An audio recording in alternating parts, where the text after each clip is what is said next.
인류의 역사에서 벌어진 수많은 미스테리한 사건들을 파헤쳐봅니다. 화요 미스테리 극장.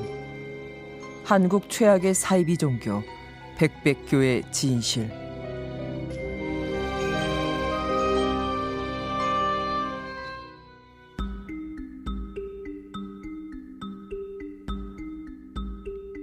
(1930년대) 일제강점기, 백도교 교주인 전정훈이 죽자 세 아들 중 차남인 전용해가 비밀리에 백백교라는 종교를 재건해 새 출발을 한다. 그는 자신이 신의 아들이기 때문에 영원히 죽지 않는다고 주장하기 시작하는데, 백성들은 들으라. 나는 신의 아들로 불로장생의 몸이다. 세상에는 곧 심판의 날이 다가올 것이니 천부님이 내려오셔 나는 임금이 될 것이며 너희에게 벼슬을 나눠줄 것이다. 또한 진심으로 몸과 마음을 바치는 자들에게만 불로장생할 수 있는 기회가 주어질 것이다. 불로장생의 기회가 주어진다는 말에 신도들은 헌금이라는 명목으로 자신의 재산을 봉헌했고, 자신의 가족, 일가 친척들까지 불러 모아 모두 백백교에 가입시키기 시작했다.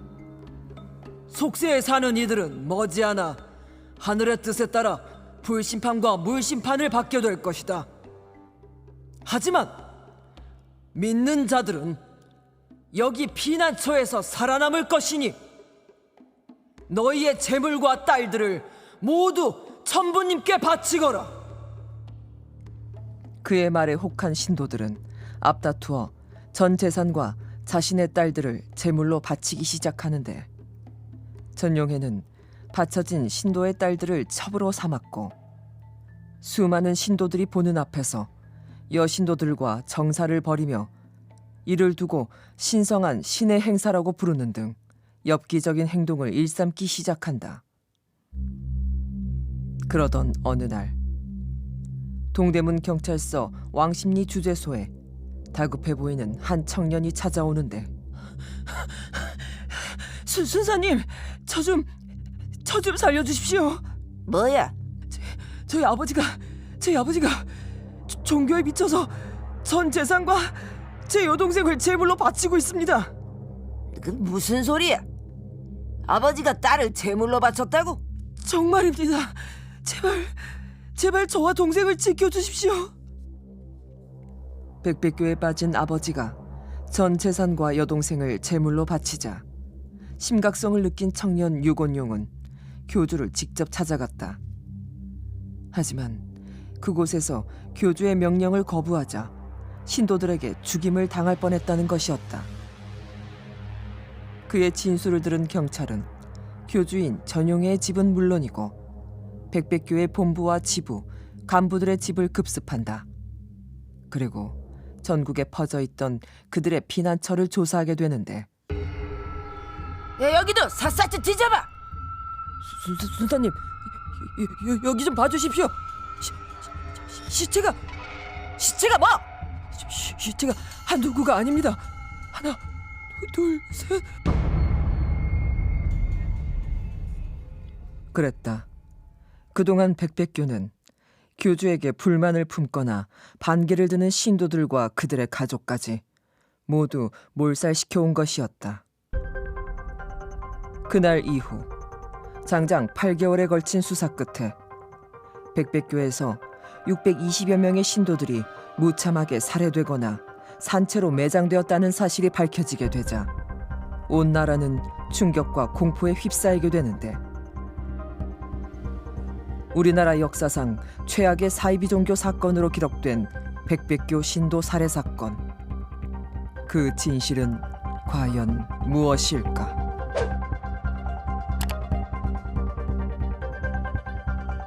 안녕하세요. 미스테리 전문가 프로페서입니다. 안녕하세요. 마담 섀도우입니다. 작가님이랑 저랑 굉장히 많은 요청을 드렸었어요. 이런 어떤 종교적인 이야기에 대한 미스테리는 또 없냐 이렇게 네. 얘기를 드렸더니 오늘 또 준비를 이렇게 해주셨네요. 네. 이 지금 내레이션에서 나왔듯이 한국 최악의 사이비 종교라고 알려진 백백교. 네. 이 백백교는 물론 내레이션의 초반에 나왔지만 백도교라는 그 종교를 시작으로 그 아들이 또 이렇게 백백교라고 새 출발을 했다고 제가 내레이션을 했는데 네. 이 백도교와 백백교 어떻게 이름만 다른 건지 아니면 계속 이렇게 이어진 건지 이 종교의 연관성은 어떻게 되는 건지 좀 설명을 좀 뭐 부탁드릴게요. 이어졌다고 보면 돼요. 이어진 보면 돼요. 거예요? 실제로 이제 백도교 같은 경우는 네.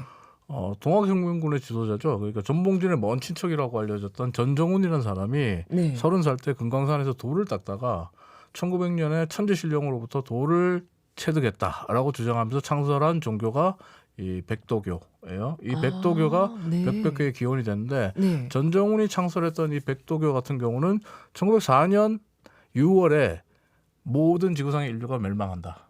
하지만 백도교를 믿으면 동해바다에 새로 생길 신선의 땅으로 옮겨져서 불로장생하게 된다. 무병장수 불로장생하게 된다. 이렇게 주장을 해요. 네. 굉장히 홍맹랑해 보이는 주장이잖아요. 네. 근데 이 홍맹랑한 그 주장을 갖고 전정훈 같은 경우에 백도교 신도를 10,000명 가까이 모읍니다. 그리고 10,000명 가까운 신도들을 끌어모으면서 동시에 다가올 신선의 땅으로 가기 위해서 네. 전 재산을 헌납해라 라고 하며 엄청난 재산도 챙깁니다. 하지만 1904년에 인류는 멸망하지 않았습니다. 아무 일도 없었어요. 아니 근데 지금 이게 일제 강점기이기 때문에 네. 사람들이 더 많이 그런 말에 그 신의 땅이라는 그런 말에 혹한 거겠죠? 그래서 1만 명이나 모였던 거겠죠? 아니 종말로는 언제 어느 시점에도 먹혀요. 아, 네, 그렇습니다. 근데 1904년이 끝나도 아무 일이 벌어지지 않았고 네, 당연히 신도들은 네, 크게 분노하게 되죠. 쏘갔다가 되니까. 네, 그러니까 전정훈은 반발하는 신도들을 피해서 그동안 갈취해둔 재산을 가지고 도주합니다. 도주하고 네.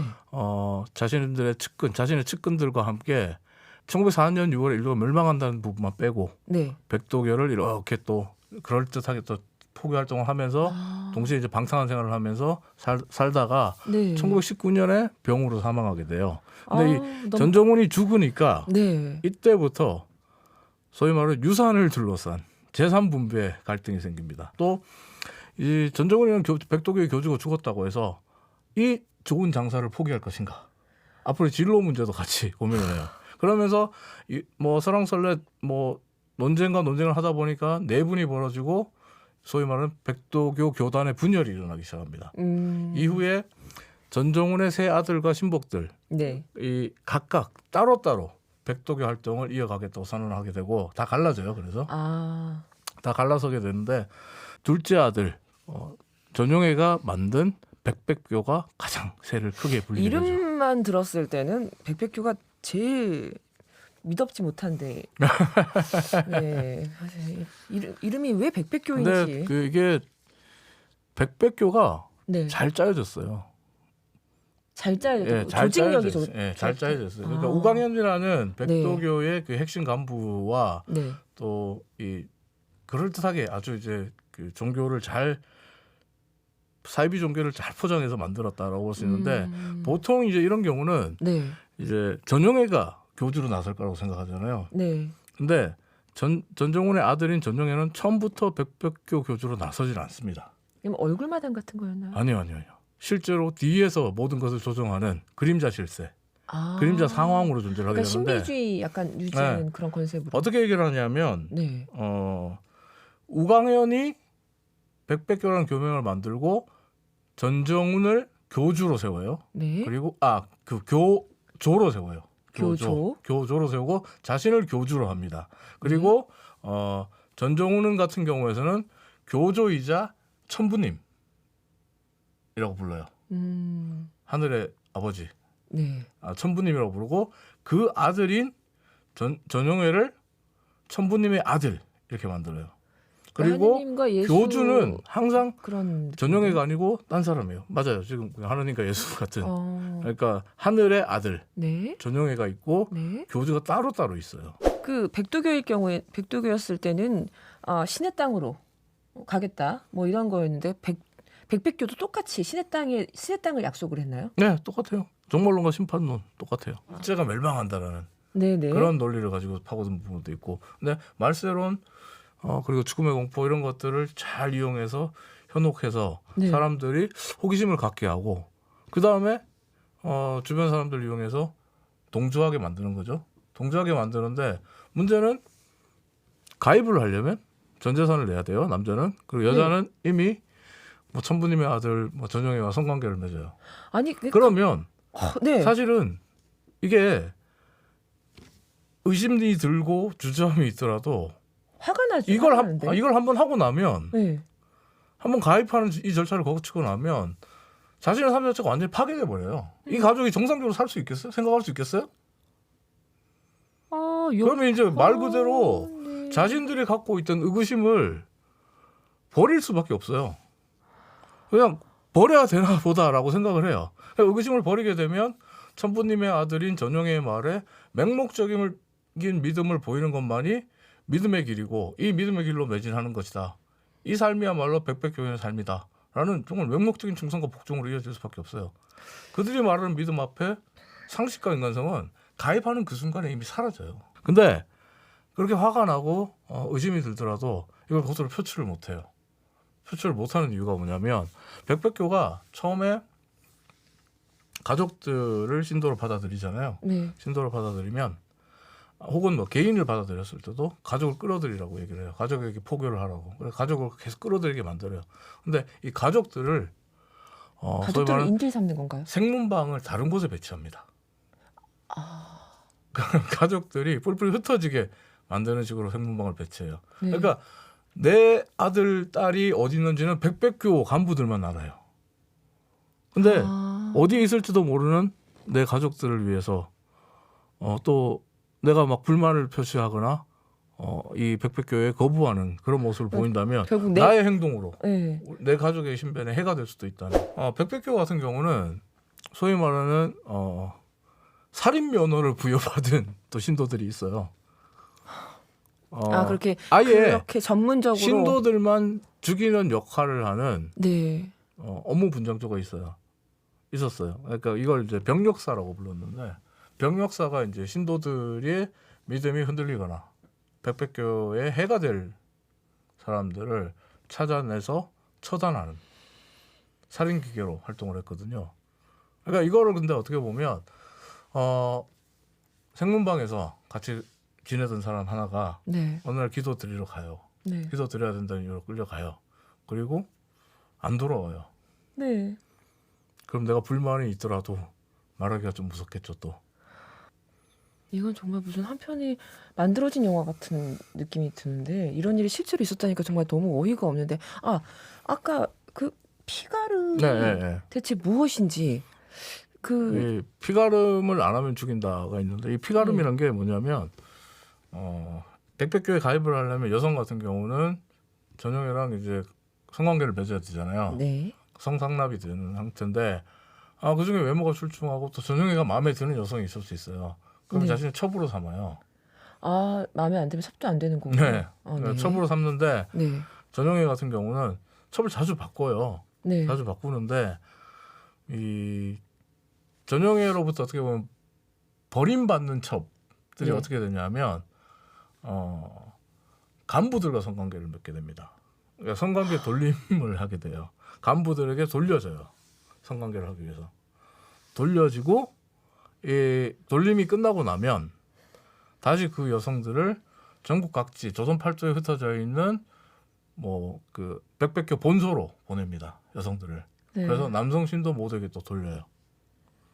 이때 집단 윤관형이 성관계를 이 피가름이라고 하는 거죠.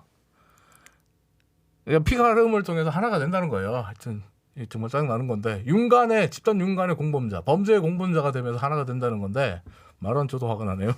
이제 교세를 유지하기 위해서 남성 신도 모두를 집단 윤관의 공범자로 만들어 버리고 최소한의 인간성마저 다 무디게 만들어 버리는 거예요. 정말 어떻게 죽었어요? 갑자기 화가 나네. 일본 경찰이 앞에서 나레이션에 나왔죠. 일본 경찰이 일단 대대적인 백백교 소탕 작업에 나서요. 네. 근데 이제 당연히 도주를 합니다. 자기 아버지처럼 전용에도 도주를 해요. 도주를 하고 검거 작전이 시작된 지 한 50여일쯤 지났을 때 양평군 용문산 일대에서 네. 시체 하나가 발견되는데 이게 이제 당시 경찰 말에 따르면 도주한 백백교의 그 전용해의 시신이다. 확실히 근데 확실히 전형의 머리가 맞나요? 몰라요, 사실. 그죠? 이게 사실 전용해의 시신에 대해서 일제가 발표한 거, 일본 경찰이 발표한 거를 그대로 일본 사법재판소가 발표한 걸 그대로 믿고 그냥 가는 건데 네. 문제는 전용해의 시체가 진짜 전용해일까 하는 것은 미스테리예요. 있어요? 근데 자녀가 있어서 자녀의 진술을 가지고 이게 전용해의 시체다라고 얘기를 하는 거예요. 아들인 전종기가 네. 이거 우리 아버지 시신입니다, 시체입니다라고 진술했기 때문에 이 시체는 전용해의 시체다라고 일본 경찰이 결론을 내린 거거든요. 오늘 미스테리는 다른 때보다 굉장히 화가 많이 나네요. 이게 제가 지금 마이크 앞에 있다 보니까 이렇게 차분하게 이야기하려고 SL을 쓰고 있는 건데 제가 평소 같았으면 벌써 테이블을 뒤집어 엎었을 것 같아요. 아직 끝내죠. 네. 여기서 끝내죠. 지금 분위기 너무 안 좋아요. 아니 나는 설명해 주는데 왜 이렇게 무섭지? 제가 지금 얼굴이 너무 막 빨개져가지고 제가 피디님 빨리 컷 사인 주세요. 제가 여기서 막 빨간 아우라가 막 나오는 것 같아요. 여러분 오늘은 한국 최악의 사이비 종교 백백교의 진실에 대해서 이야기 나눠봤습니다. 화요 미스터리 극장 오늘은 여기까지 하겠습니다. 다음 주에 뵙겠습니다.